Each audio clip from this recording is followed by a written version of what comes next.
அண்மையில் பீகாரில் நடந்து முடிந்த சட்டமன்ற பொதுத் தேர்தலில் பாஜக, ஐக்கிய ஜனதாதளம் ஆகிய கட்சிகளின் தலைமையிலான கூட்டணி யாரும் எதிர்பார்க்காத வகையில் 200க்கும் மேற்பட்ட இடங்களில் வெற்றி பெற்று ஆட்சியை பிடித்துள்ளது. இது குறித்து நாடு தழுவிய அளவில் இப்போது எதிரும் புதிருமான விவாதங்கள் நடைபெற்று வருகின்றன. இந்த தேர்தல் முடிவுகளின் மூலம்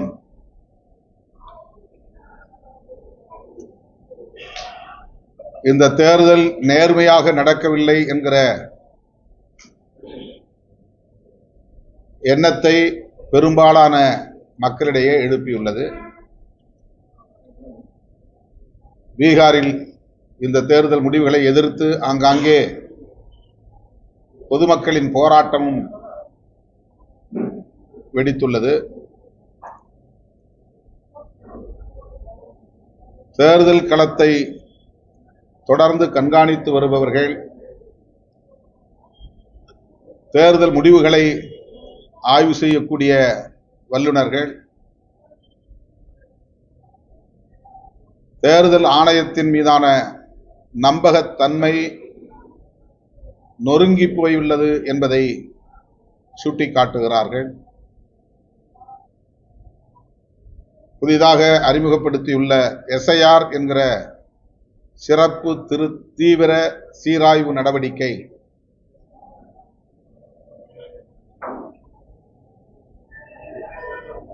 திட்டமிட்ட ஒரு கூட்டு சதி. பாஜக, தேர்தல் ஆணையம் ஆகிய 2 நிறுவனங்களும் சேர்ந்து கூட்டு சதி செய்து பாஜகவுக்கு ஆதரவான முடிவுகளை அறிவிப்பதற்கு ஏதுவாக SIR என்கிற இந்த திட்டத்தை நடைமுறைப்படுத்தி வருகிறார்கள் என்று அரசியல் ஆய்வாளர்கள் உறுதிப்படுத்துகின்றனர். விடுதலை சிறுத்தைகளும் அதை வழிமொழிகிறோம். தேர்தல் ஆணையமும் பாரதிய ஜனதா கட்சியும் கூட்டுச்சதி செய்து இப்படி தேர்தலை எதிர்கொள்வது என்பது நாடாளுமன்ற ஜனநாயகத்திற்கு பெரும் தீங்கை விளைவிக்கும். எனவே தமிழ்நாட்டில் SIR என்கிற சிறப்பு தீவிர சீராய்வு நடவடிக்கையை தேர்தல் ஆணையம் கைவிட வேண்டும், அதை நடைமுறைப்படுத்தக்கூடாது என்று விடுதலை சிறுத்தைகள் கட்சி வலியுறுத்துகிறது. நடைமுறை சிக்கல்கள் ஏராளம் உள்ளன. மிக குறுகிய கால கெடு விதித்து 1 மாத இடைவெளியில் அவர்கள் சொல்லுகிறபடி ஆவணங்களை எல்லாம் தயார் செய்து அந்த விண்ணப்பத்தை பூர்த்தி செய்து ஒவ்வொரு வாக்காளரும் தங்கள் பெயரை வாக்காளர் பட்டியலிலே இணைப்பது என்பது மிக பெரும் சவாலாக உள்ளது. கேரளாவிலே இதற்கென்று நியமிக்கப்பட்ட வாக்குச்சாவடி அலுவலர், பூத் லெவல் ஆபீசர் மன உளைச்சலுக்கு ஆளாகி தற்கொலையை செய்திருக்கிறார். தமிழ்நாட்டில் பல இடங்களில் பூத் லெவல் ஆபீசர்ஸ் பொறுப்புக்கு நியமிக்கப்பட்டிருப்பவர்கள் இந்த பணிகளை எங்களால் செய்ய முடியாது என்ற அதிருப்தியை வெளிப்படுத்தி வருகிறார்கள். இது மிக பெரும் சவாலாகவும் மன உளைச்சலை தருவதாகவும் இருக்கிறது. இதனை எங்களால் இந்த குறுகிய காலக்கெடுவுக்குள் நடைமுறைப்படுத்த முடியாது என்பதை வெளிப்படுத்தி வருகிறார்கள். நடைமுறை சிக்கல்கள் ஒரு காரணம் என்பது ஒருபுறம், இதற்கு பின்னணியில் உள்ள சதி உள்நோக்கம் என்பது இன்னொரு காரணம். ஆகவே இதனை தமிழ்நாட்டில் நடைமுறைப்படுத்தக்கூடாது என்று விடுதலை சிறுத்தைகள் கட்சி வலியுறுத்துகிறது.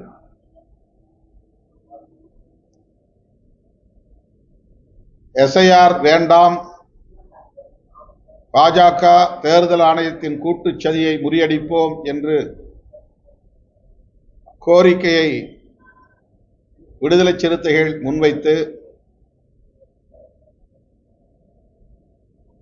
வருகிற 23ஆம் தேதி 24ஆம் தேதி தலைநகர் சென்னையில் எனது தலைமையில் மாபெரும் ஆர்ப்பாட்டம் நடைபெறுகிறது. பாஜக தேர்தல் ஆணையம் கூட்டுச் சதியை முறியடிப்போம்,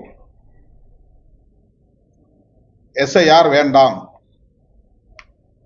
பாஜக தேர்தல் ஆணையத்தின் கூட்டுச் சதியை முறியடிப்போம், விடுதலை சிறுத்தைகள் கண்டன ஆர்ப்பாட்டம். சென்னையில் மட்டும் அடையாளமா நாங்கள் நடத்துறோம். என்ன கிழமை வருது? 24 திங்கட்கிழமை 24ஆம் தேதி. இது தமிழ்நாட்டுக்கு மட்டுமல்ல, தேசிய அளவில் பெரும் ஆபத்தை விளைவிக்கக்கூடிய ஒரு நடவடிக்கை. ஒவ்வொரு தேர்தலின் போதும் தேர்தல் ஆணையம் பின்பற்றக்கூடிய எஸ்ஆர் என்கிற சம்மரி ரிவிஷன் என்பதே போதுமானது. அது ஒவ்வொரு முறையும் தேர்தலின் போது நடைபெறக்கூடிய சீராய்வு நடவடிக்கை. பெயரை சேர்த்தல், நீக்கல், திருத்தல் என்கிற நடவடிக்கைகளை மேற்கொள்வது வாடிக்கையான ஒன்று. சட்டமன்ற தேர்தல் நடந்தாலும், நாடாளுமன்ற பொதுத் தேர்தல் நடந்தாலும், தேர்தல் நடைபெறுவதற்கு சில மாதங்களுக்கு முன்னர் தேர்தல் ஆணையம் வழக்கமாக நடைமுறைப்படுத்தி வருகிற ஒன்று. அதனையே இந்த தேர்தலிலும் ஏன் பின்பற்றக்கூடாது, தேர்தல் ஆணையம் இதை திணிக்கிறது என்ற கேள்வி எழுகிறது. 2002ஆம் ஆண்டு எஸ்ஐஆர் நடத்தியதாக தேர்தல் ஆணையம் ஒரு பொய்யை திரும்ப திரும்ப சொல்லுகிறது.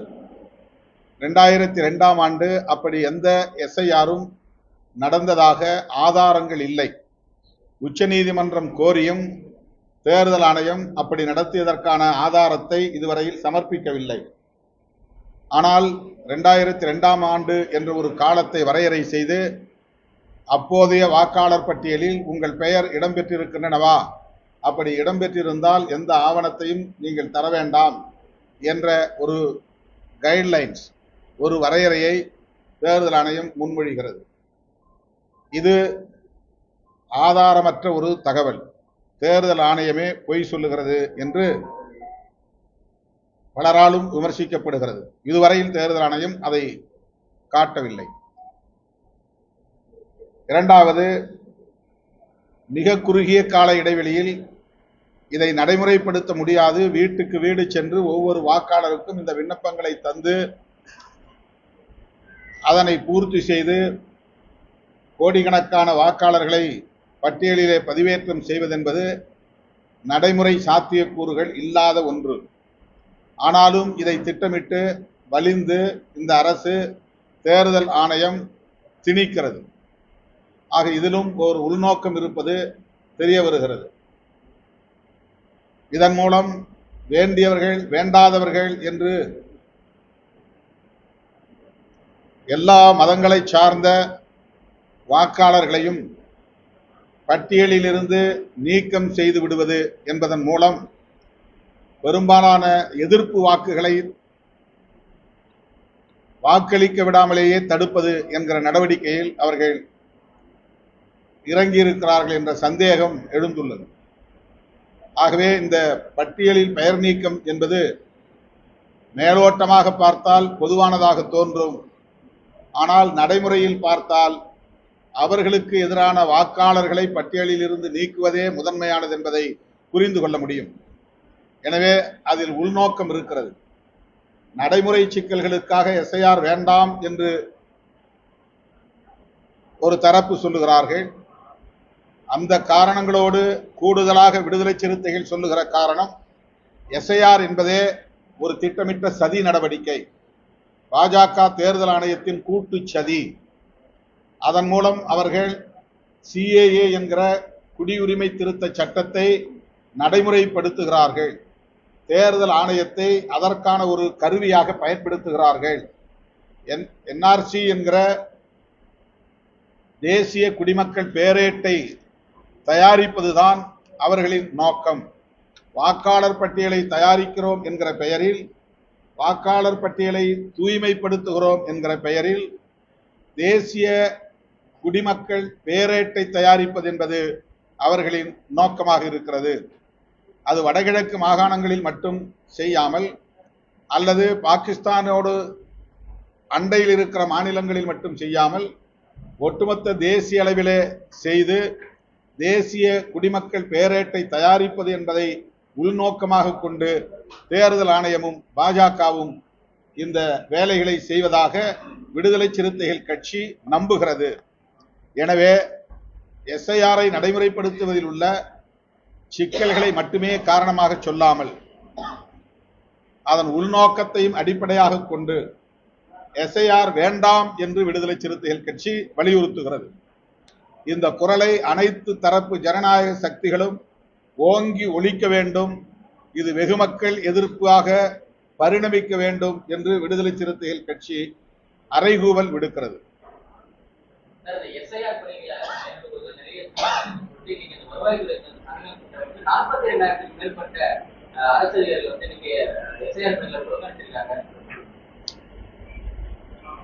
அதிகாரிகளை பொறுத்தவரையில் நடைமுறை சிக்கலை காரணமாக சொல்லி அதை புறக்கணிக்கிறார்கள்.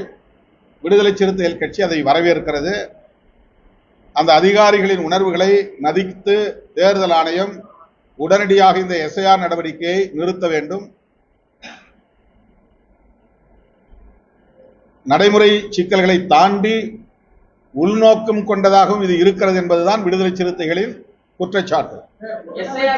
மேற்கொள்வது அரசு அதிகாரிகளுடைய கடமை. அதை அரசு அதிகாரிகள் ஒருபோதும் செய்ய மாட்டான்னு சொல்லக்கூடாது. பாஜகவுடைய செய்தி தொடர்பாளர் நாராயணன் சொல்லியிருக்காரு. அரசு அதிகாரிகள் தங்களுடைய கடமையை ஆற்ற வேண்டும் என்பதிலே யாருக்கு மாற்று கருத்தில்லை. ஆனால் மக்களுக்கு விரோதமான நடவடிக்கைகளை அதிகாரிகளும் வேடிக்கை பார்க்க முடியாது. அவர்களுக்கு தேவையற்ற பணிச்சுமைகளை திணித்தால் அதனை அவர்கள் சுமக்க முடியாது. அதனுடைய விளைவாகத்தான் கேரளாவிலே ஒரு பிஎல்ஓ தற்கொலை செய்து கொண்டிருக்கிறார். அதற்கு தேர்தல் ஆணையம் தான் பொறுப்பேற்க வேண்டும். அந்த சாவுக்கு தேர்தல் ஆணையமே பொறுப்பேற்று அந்த குடும்பத்திற்கு நீதி வழங்க வேண்டும் என்றும் விடுதலை சிறுத்தைகள் கட்சி வலியுறுத்துகிறது. மேற்கொண்டு பிஎல்ஓ பொறுப்பிலே நியமிக்கப்பட்டிருக்கிற அதிகாரிகள் தற்கொலை செய்து கொள்ளும் நிலைக்கு இவர்கள் தள்ளிவிடக் கூடாது என்றும் வேண்டுகோள் விடுக்கிறோம். முதலமைச்சருடைய தூண்டுதல் பேரில் தான் இந்த மாதிரியான பணிகளை செய்ய மாட்டோம். அது ஆதாரமில்லாத அவதூறு. எப்போதும் போல திமுக மீதான வெறுப்பை அவர்கள் உமிழ்கிறார்கள். பருவமழை காலங்கள்ல செய்யக்கூடாது, முன்னாடியா பண்றீங்க, நாங்க வரவேற்கிறோம், ஆனா கொஞ்சம் லேட்டா பண்ணுங்க அப்படின்னு சொல்றாரு. நீங்க முக்கியமா எதுக்கு ரெண்டுக்கும் முரண் இல்லை. அவர் ஒரு காரணத்தை விளக்குகிறார், நான் கூடுதலாக இன்னொரு காரணத்தை விளக்குகிறேன். நான் நடைமுறை சிக்கல்கள் இல்லவே இல்லை என்று சொல்லவில்லை. நடைமுறை சிக்கல் ஒரு மாத காலம் போதாது என்பது ஒரு கருத்து. மழை காலமாக இருக்கிறது, எனவே இதை இப்போது நடைமுறைப்படுத்த வேண்டாம் என்பது ஒரு கருத்து. அந்த விண்ணப்பங்களை பூர்த்தி செய்வது கடினமாக இருக்கிறது.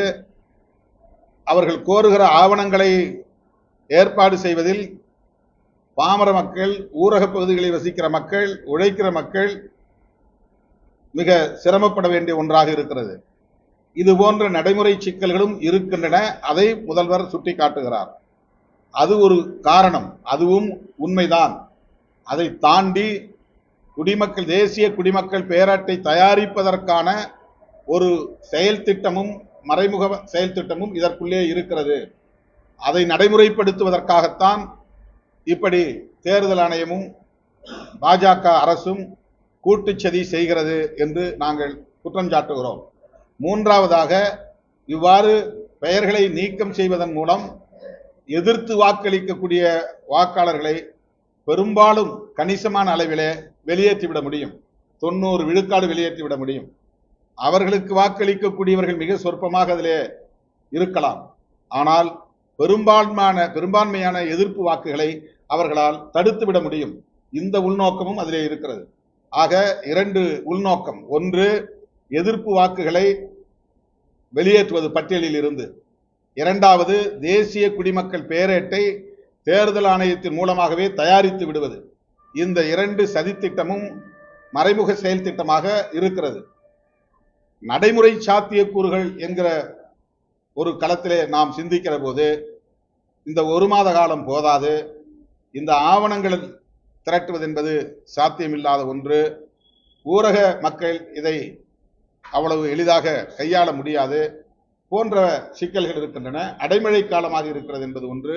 அவர்கள் திரும்ப அதை வெரிஃபை செய்து அறிவிப்பதற்கு எடுத்துக்கொள்கிற காலமும் நாம் கவனிக்க முடியாத பொங்கல் காலமாக இருக்கும். ஜனவரி அவர்கள் அதற்கான வெரிஃபிகேஷன் காலமாக எடுத்துக்கொள்கிறார்கள். அந்த நேரத்தில் அது கவனம் செலுத்த முடியாத ஒரு பண்டிகை காலமாகவும் நம்முடைய தமிழ்நாட்டிலே அமைந்து விடுகிறது. இவையெல்லாம் நடைமுறை சம்பந்தமானது, பிராக்டிக்கல் டிஃபிகல்டிஸ். இது மட்டுமே காரணம் என்று விடுதலை சிறுத்தைகள் கூறவில்லை. சில கட்சிகள் இதை பிரதானப்படுத்தி சொல்லுகின்றன. நாங்கள் இதன் ஊடாக இன்னமும் அவர்களின் மறைமுக செயல் திட்டம் அதிலே இருக்கிறது, இதோடு இணைந்து இருக்கிறது. ஆகவே எஸ்ஐஆரே வேண்டாம் என்கிற ஒரு கோரிக்கையை விடுதலை சிறுத்தைகள் கட்சி முன்வைக்கிறது.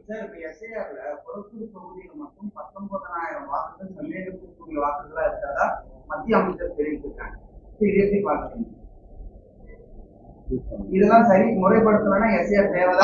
அதுக்கு ஏற்கனவே இருக்கிற எஸ்ஆர்ஐ போதுமானது, சம்மரி ரிவிஷன் போதுமானது. அதுல 2 வகையான ரிவிஷன் முறை இருக்கு. எலெக்ஷன் கமிஷன் ஏற்கனவே நடைமுறைப்படுத்தி வருகிற 2 வகையான அணுகுமுறை. ஒன்று எஸ்ஆர் என்பது, இன்னொன்று ஐஆர் என்பது. ஐஆர் என்பதே இன்டென்சிவ் ரிவிஷன் தான். அது தேர்தல் காலத்தில் அல்லாத பிற காலங்களில் மேற்கொள்ளப்படுகிற நடவடிக்கை. அது இண்டிபெண்டன்ட் அப்ரோச். அதாவது தேர்தல் நடந்தால் செய்வது என்பது சம்மரி ரிவிஷன். இப்போ எலெக்ஷன் வந்துருச்சு, அவர் 3 மாசம் முன்னால செய்து முடிக்கணும் அப்படிங்கிறது சம்மரி ரிவிஷன். எலெக்ஷனே இல்லை, இப்போ இன்னும் 4 வருஷத்துக்கு பின்னால் தான் எலெக்ஷன் வரும் அப்படிங்கிற காலத்தில் எடுக்கிற நடவடிக்கைக்கு பேரு இன்டென்சிவ் ரிவிஷன். இந்த 2 அப்ரோச்சும் ஏற்கனவே எலெக்ஷன் கமிஷன் கையாளக்கூடிய ஒன்றுதான். அதுல ஏதேனும் ஒன்றை இவர்கள் எப்போதே செய்திருக்கலாம்.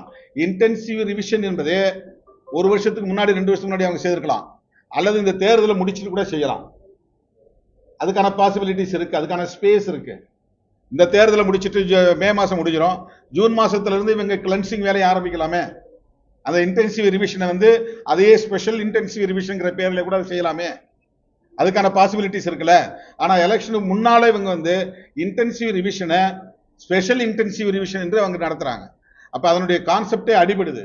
இன்டென்சிவ் ரிவிஷன் என்பதே இண்டிபெண்டன்ட் அப்ரோச்னு அர்த்தம். எலெக்ஷனை சார்ந்து இருக்காமல் இருக்கிற ஒரு நடவடிக்கை. எலெக்ஷன் சார்ந்து எடுப்பது சம்மரி ரிவிஷன். சம்மரி ரிவிஷன் போதுமானது. அதுல கிளென்சிங் பண்ண முடியும். அதுல பிஜேபி மற்ற ஆட்கள்லாம் இருந்து கொளத்தூர் தொகுதியில 19,000 ஓட்டு டூப்ளிகேட் ஓட்டு இருக்கு அல்லது போகஸ் ஓட்டு இருக்குனாக்கா அவங்க அதை அடையாளம் கண்டுபிடிச்சு அவங்க பூத் லெவல் ஏஜென்ட் போட்டிருக்கிறாங்க, அதை ஃபுல்லா கம்ப்ளீட்டா பார்த்து நீக்க சொல்லலாம். அதுக்கான வாய்ப்பு இருக்குது. எனவே இது அதுக்காக மட்டும் இல்லை என்பதுதான் விடுதலை சிறுத்தைகளின் அப்சர்வேஷன். இது வெறும் கிளென்சிங் ப்ராசஸ் அல்ல. வாக்காளர் பட்டியலை தூய்மைப்படுத்துவதற்காக மட்டுமே இவர்கள் இதை கையாளவில்லை. அவர்களுக்கு மறைமுக செயல் திட்டம் இருக்கிறது. ஆகவேதான் இதை முற்றாக கைவிட வேண்டும் என்று விடுதலை சிறுத்தைகள் வலியுறுத்துகிறோம். கைவிட வேண்டும் என்று வலியுறுத்தி 24ஆம் தேதி சென்னையில் எனது தலைமையில் ஆர்ப்பாட்டம் நடைபெறும்.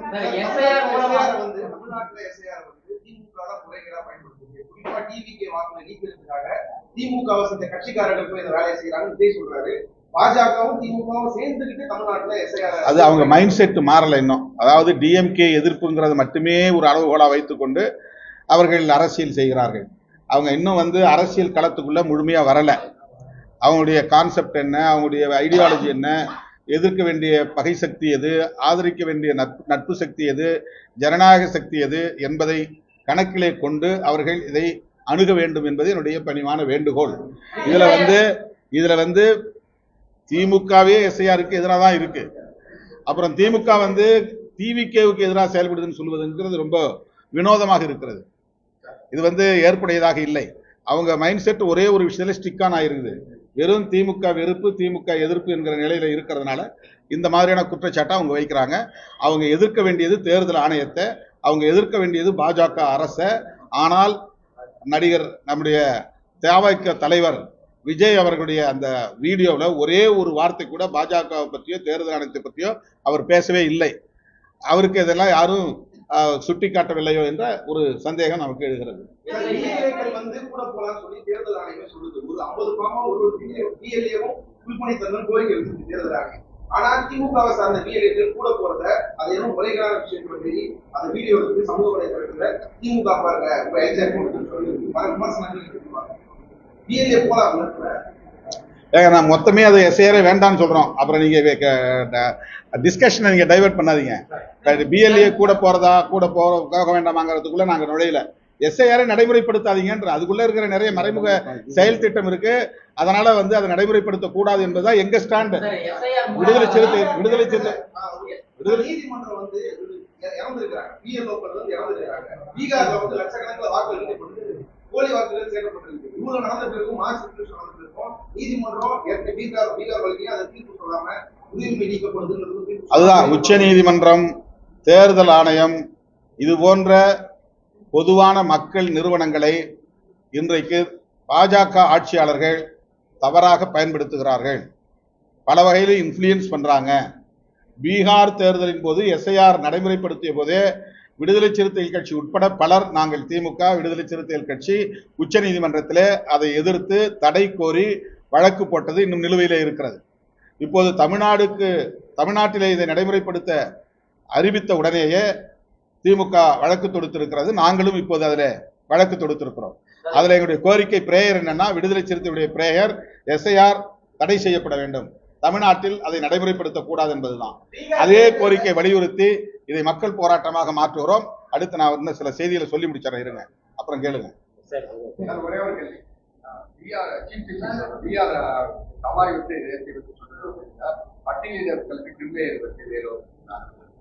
அவருடைய கருத்தை நான் ஏற்கவில்லை.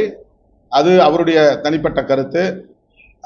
இந்த கிரீமி லேயர் என்பது ஓபிசி சமூகத்திற்கு கூட கூடாது என்பதுதான் விடுதலை சிறுத்தைகளுடைய போராட்டங்கள். தொடர்ந்து நாங்கள் அதை தான் வலியுறுத்துறோம்.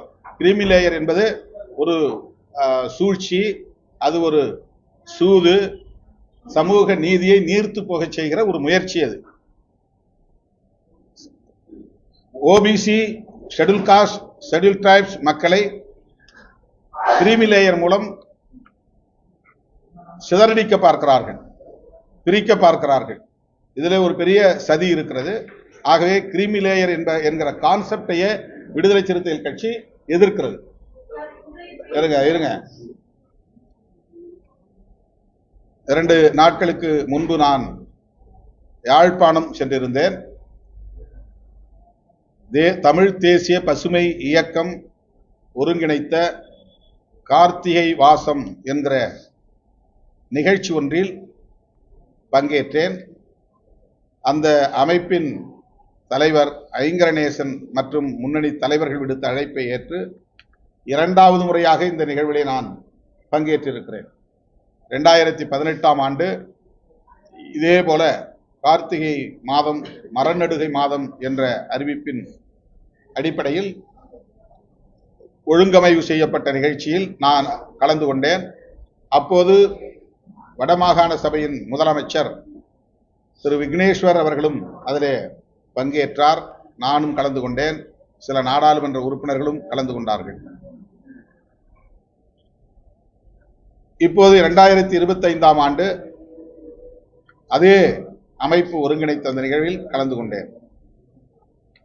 அந்த நிகழ்வை முடித்த பிறகு தமிழ் தேசிய பேரவை என்கிற ஒரு கூட்டணி, அதிலே தமிழ் தேசிய பசுமை இயக்கம்,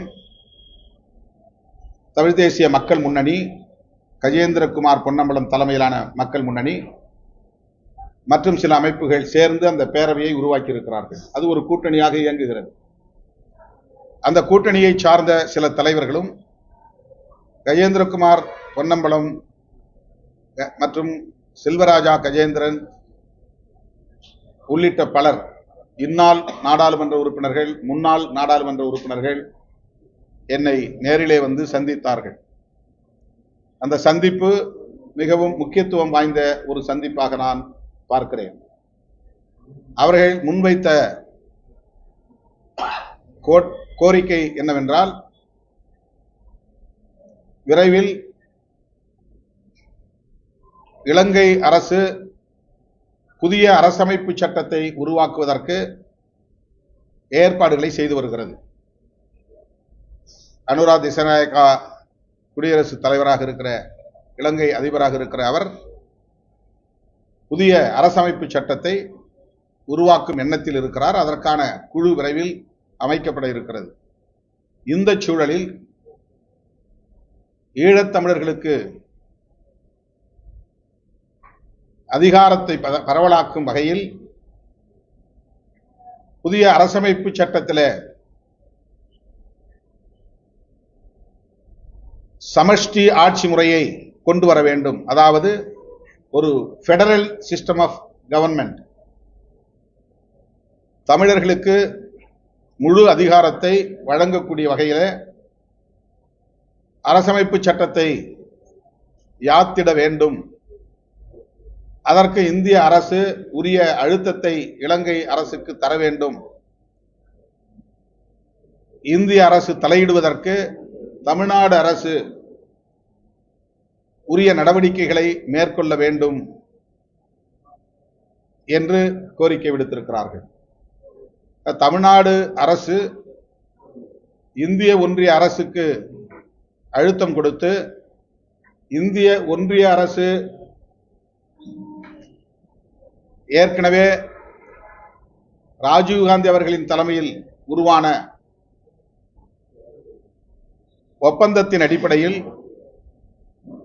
டெவால்யூஷன் ஆஃப் பவர் என்கிற கான்செப்ட், அந்த கருத்தின் அடிப்படையில் தமிழர்களுக்கு முழுமுற்றான அதிகாரத்தை வழங்கக்கூடிய வகையில் அரசமைப்பு சட்டத்தை யாத்திட வேண்டும்.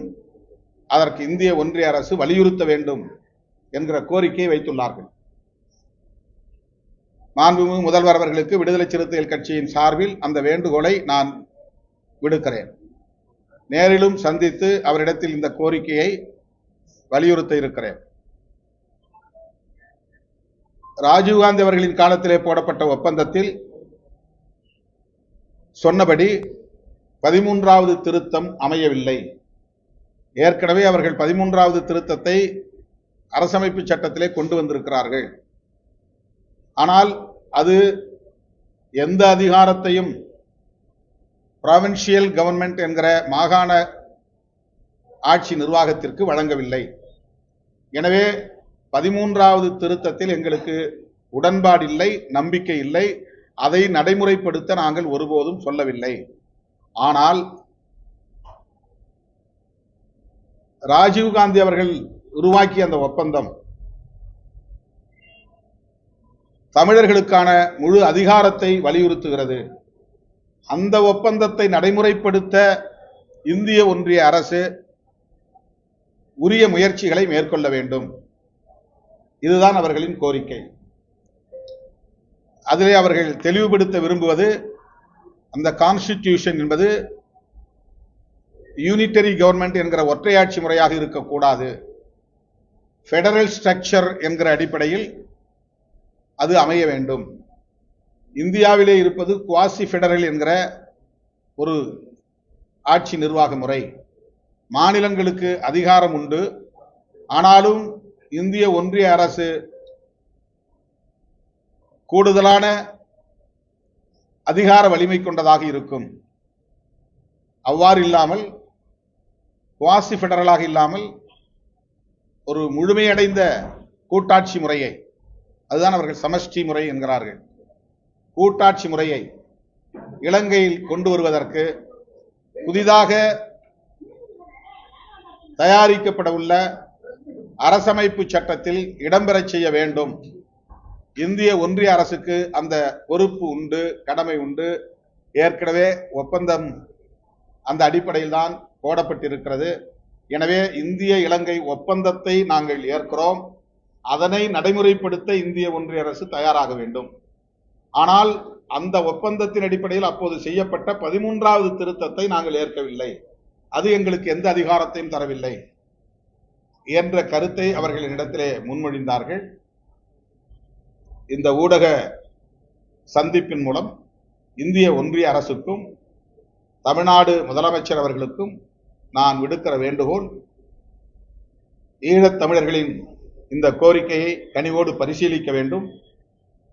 புதிதாக இயற்றப்படவிருக்கிற இலங்கை நாட்டுக்கான அரசமைப்பு சட்டத்தில் ஒரு பெடரல் ஸ்ட்ரக்சர் ஈழத்தமிழர்களுக்கான முழு அதிகாரத்தை வழங்கக்கூடிய வகையில அமைந்திட வேண்டும் என்று விடுதலை சிறுத்தைகள் கட்சி வேண்டுகோள் விடுக்கிறது. அடுத்து திருகோணமலையில் நான் யாழ்ப்பாணம் சென்று வந்த அடுத்த நாள் புத்தர் சிலை ஒன்றை பொதுமக்கள் கூடும் இடத்திலே வைத்திருக்கிறார்கள். எதிர்ப்பு வந்ததும் காவல்துறையினர் அதனை அகற்றியிருக்கிறார்கள். அதன் பின்னர் நாடாளுமன்றத்திலே பிரேமதாசா கட்சியை சார்ந்தவர்கள், எப்படி நீங்கள் சிலையை அகற்றலாம், இது புத்தர்களுக்கான தேசம், பௌத்த மதத்திற்குத்தான் முதல் இடம் உண்டு, எனவே அகற்றிய சிலையை உடனே அங்கே வைக்க வேண்டும் என்று குரல் எழுப்ப உடனடியாக அந்த சிலை அதே இடத்தில் வைக்கப்பட்டிருக்கிறது. புத்தரை தங்களின் ஆக்கிரமிப்புக்கான ஒரு கருவியாக சிங்கள பௌத்த பேரினவாதிகள் பயன்படுத்துகிறார்கள்.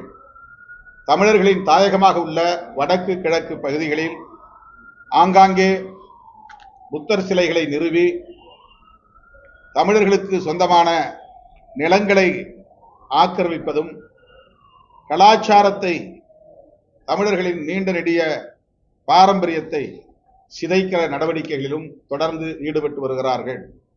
விடுதலை சிறுத்தைகள் கட்சி சிங்கள பௌத்த பேரினவாத ஆட்சியாளர்களின் ஆளும் வர்க்கத்தின் இந்த தமிழர் விரோத போக்கை வன்மையாக கண்டிக்கிறது. இந்திய ஒன்றிய அரசு இதிலும் உடனடியாக தலையிட வேண்டும். இதுபோன்ற ஆக்கிரமிப்பு நடவடிக்கைகளை, கலாச்சார படையெடுப்பு நடவடிக்கைகளை சிங்கள அரசு கைவிட வேண்டும் என்பதை இந்திய அரசு சுட்டிக்காட்ட வேண்டும், வலியுறுத்த வேண்டும் என்று கேட்டுக்கொள்கிறேன்.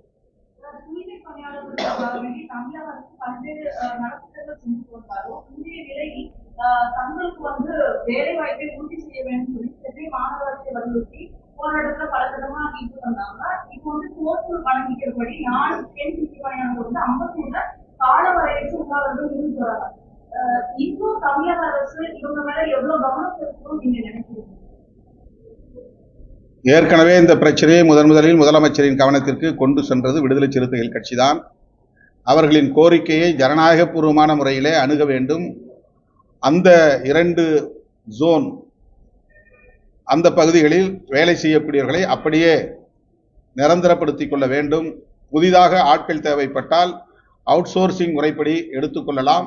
போராடுகிறவர்கள் அதற்கு இணங்குகிறார்கள் என்பதை நாங்கள் எடுத்துச் சொன்னோம். அதை பரிசீலிப்பதாக அப்போது சொல்லப்பட்டது. ஆனால் இன்னும் அது ஒரு முடிவுக்கு வரவில்லை என்பது கவலை அளிக்கிறது. முதல்வரை நான் மறுபடியும் சந்திக்கிற போது இந்த பிரச்சனை குறித்து வலியுறுத்துவேன். பீகார் தேர்தலில் உலக வங்கியில 14,000 கோடி கடன் வாங்கி தேர்தல் கணக்குல வேறு ஒரு திட்டத்திற்காக உலக வங்கியின் மூலம் பெற்ற பணத்தை தேர்தல் ஆதாயம் கருதி குடும்ப பெண்களின் வங்கி கணக்கில் தலா 10,000 அவர்கள் உதவித்தொகையாக வழங்கியது இப்போது வெளியாகி இருக்கிறது. இது தேர்தலுக்கு முன்பே தொடங்கப்பட்டதாகவும் சொல்லப்படுகிறது. ஆனால் தேர்தலை கருத்தில் கொண்டுதான் இந்த வேலையை செய்திருக்கிறார்கள் என்று பலரும் உறுதிப்படுத்துகிறார்கள். இந்த நடவடிக்கை ஜனநாயகத்தை சிதைக்கிற நடவடிக்கை, நாடாளுமன்ற ஜனநாயகத்தின் மீதான நம்பகத்தன்மையை நொறுக்குகிற நடவடிக்கை, மக்களை விலை கொடுத்து வாங்கிவிடலாம், ஜனநாயகத்தின் மீது மக்களுக்கு எந்த நம்பிக்கையும் இருக்கக்கூடாது என்று ஜனநாயகத்தின் மீதான நம்பகத்தன்மையை நொறுக்குகிற ஒரு முயற்சி. இதை விடுதலை சிறுத்தைகள் கட்சி கண்டிக்கிறது. எஸ்ஐஆர் மூலமாகத்தான் பீகாரில் வந்து வாக்கு சதவீதம் அதிகரித்திருக்கிறது அப்படின்னு தமிழிசை சவுந்தரராஜன் ஒரு கருத்து சொல்லியிருக்காரு. எஸ்ஐஆர் மூலமா தான் எஸ்ஐஆர் மேற்கொண்டதுனாலதான் பீகார்ல வந்து வாக்கு சதவீதம் அதிகரித்திருக்கு. அதை வந்து தமிழ்நாட்டுல வந்து செயல்படுத்துறதுனால என்ன தமிழ்நாட்டில் பீகாரில் செய்ததை போல் செய்ய வேண்டும் என்பதுதான் அவர்களின் நோக்கம். அதை தடுப்பதற்காகத்தான் ஜனநாயக சக்திகள் நாங்கள் போராடி கொண்டிருக்கிறோம். மக்கள் அதற்கு தயாராக வேண்டும் என்பதுதான் எங்களுடைய அறைகூவல். வாக்குப்பதிவு சதவிகிதத்தை உயர்த்துவது மட்டுமே அவர்களின் நோக்கம் இல்லை. தில்லுமுள்ளு செய்து ஆட்சி அதிகாரத்தை கைப்பற்றுவதுதான் அவர்களின் நோக்கம். அவர்களுக்கு எந்த விதமான வாக்கு வங்கி ஆதாரமும் இல்லாத நிலையில், வலிமை இல்லாத நிலையில் தமிழ்நாட்டிலும் ஆட்சியை பிடிப்போம் என்று எந்த துணிச்சலில் பிரதமர் வரையில் பேசுகிறார்கள். அப்படி அவர்கள் பேசுவதிலேயே ஒரு உள்நோக்கம் இருக்கிறது என்பதை, சதித்திட்டம் இருக்கிறது என்பதை யூகிக்க முடிகிறது. தமிழ்நாட்டு மக்கள் எச்சரிக்கையாக இருக்க வேண்டும். அவர்களின் தில்லுமுள்ளு நடவடிக்கைகளுக்கு இடம் கொடுக்க கூடாது. அரசியல் கட்சிகள் எதிர்ப்பு என்றால் அது அரசியல் காரணங்கள் என்று விமர்சிக்கப்படலாம். பொதுமக்கள் இதில் விழிப்பாக இருந்து இதை தடுக்க வேண்டும் என்று வேண்டுகோள் விடுக்கிறேன்.